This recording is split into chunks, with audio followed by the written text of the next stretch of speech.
Assalamu alaikum my YouTube family. Welcome back to my YouTube channel Sajina Arshadullah Studio. যারা নতুন আছে অবশ্যই আমার চ্যানেলটা সাবস্ক্রাইব করবে। ভিডিও ভালো লাগলে একটা লাইক দিয়ে পাশে থাকবেন। আজকে বানাবো চিকেন পাকোড়া ঘরে থাকা কিছু জিনিস দিয়ে। বিয়ে বাড়ি গিয়ে সবারই ভালো লাগে বড় চিকেন পাকোড়া খেতে, কিন্তু অনেক লাইন ঠেলে যেতে হয়। তাই আমি আজকে ঘরে থাকা কিছু জিনিস দিয়ে বিয়েবাড়ির মতন চিকেন পাকোড়া বানিয়ে তোমাদেরকে দেখাবো। ভিডিও দেখার জন্য অবশ্যই আমার চ্যানেলটা একটা সাবস্ক্রাইব করে দেবেন। এখানে আমি গরম মশলা নিয়েছি, সানরাইজের চিকেন নিয়েছি, কর্নফ্লাওয়ার নিয়েছি, ময়দা। এখানে আমি কর্নফ্লাওয়ারের চেয়ে ময়দাটা একটু অল্পই দেব। চিকেনগুলোকে ছোট ছোট পিস করে কেটে নিয়েছি। একটা পেঁয়াজ দেব, পেঁয়াজটাকে আমি মিহি মিহি করে কেটে নেব। মিডিয়াম সাইজের পেঁয়াজটাকে আমি মিহি মিহি করে কেটে নিয়েছি, দেখতে পাচ্ছ। এখানে আমি কর্নফ্লাওয়ারটা দিয়েছি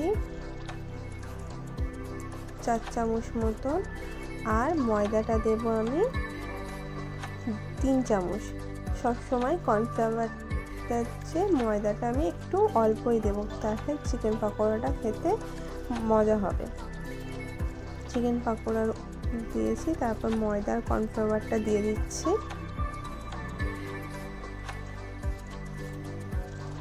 তারপর এখানে পেঁয়াজটাকে দেব, পেঁয়াজটাকে আমি ম্যাশ করে রেখেছিলাম। তারপর এখানে সানরাইজের গরম মশলাটাকে দিয়ে দেবো হাফ চামচ মতন লঙ্কার গুঁড়ো দিয়েছি, কারণ কাঁচা লঙ্কা দেবো সেই জন্য হাফ চামচে দিয়েছি। হলুদ গুঁড়ো দিয়েছি হাফ চামচ, তার চেয়ে কম দিতে পারো, হলুদ বেশি খাওয়া ঠিক নয়। নুন দিয়েছি হাফ চামচ, স্বাদ মতনই নুনটা দেবে, আমার হাফ চামচ প্রয়োজন ছিল। আদা বাটা হাফ চামচ, একটা ডিম দিয়ে দেব।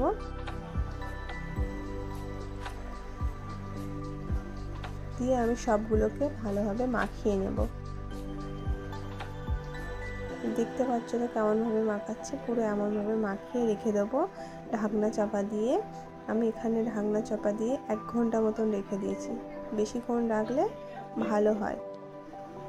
তারপর এখানে আমার 1 ঘন্টা হয়ে গেছে। এবার আমি কাঁচা লঙ্কাটা আর ধনেপাতাটা দেবো, দুটোই কুচি কুচি করে কেটে রেখে দিয়েছি, দুটোকে দিয়ে দেব। দিয়ে ভালোভাবে ফের মাখিয়ে নেব। দিয়ে আমি এখানে মাখিয়ে নিচ্ছি ভালো করে, দেখতে পাচ্ছ ভালোভাবে আমি মাখিয়ে নিয়েছি। তারপরে এই সাইডে আমি কড়াই বসিয়ে দিয়েছি, কড়াইতে তেল গরম করতে দিয়েছি। কড়াইতে তেল গরম করে হয়ে আসলে আমি ছোট ছোট করে একটা করে চিকেন আর একটু করে মশলা তুলে নিয়ে দিয়ে দেব। হালকা হালকা করে ভেজে নিচ্ছি ফার্স্টে, তারপরে আমি ভালোভাবে ভাজবো। একবারে ভাজতে গেলে পুড়ে যাবে আর ভালো খেতে লাগে না, দুবার করে ভাজলে সুন্দর খেতে লাগে। তাহলে মনে রাখবে এটা, যে পাকোড়া ভাজার সময় সবসময় দুবার করে ভাজতে হয়। একবার ফার্স্টে হালকা ভেজে নিয়ে তারপরে ফের সেটাকে তেলে দিয়ে, গরম তেলে দিয়ে ফের ভেজে নিতে হবে। দেখতে পাচ্ছ আমি কেমনভাবে করছি। এবার আমি এগুলোকে ভালোভাবে গরম তেলে লাল লাল করে ভেজে নেব। এদিকে আমি অল্প অল্প করে ভেজে নিচ্ছি। আমি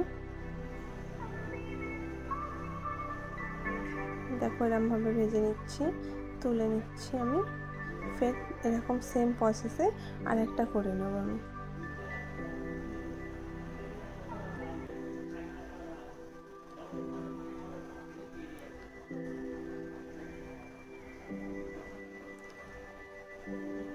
সেম একই রকমভাবে ফের বাকি সবগুলোকে আমি ভেজে নিচ্ছি।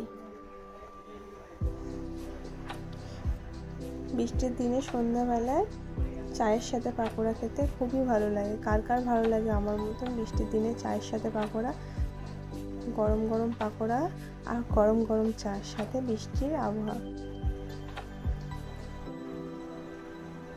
ভিডিও ভালো লাগলে আমাকে একটা লাইক দিয়ে পাশে থাকবে প্লিজ।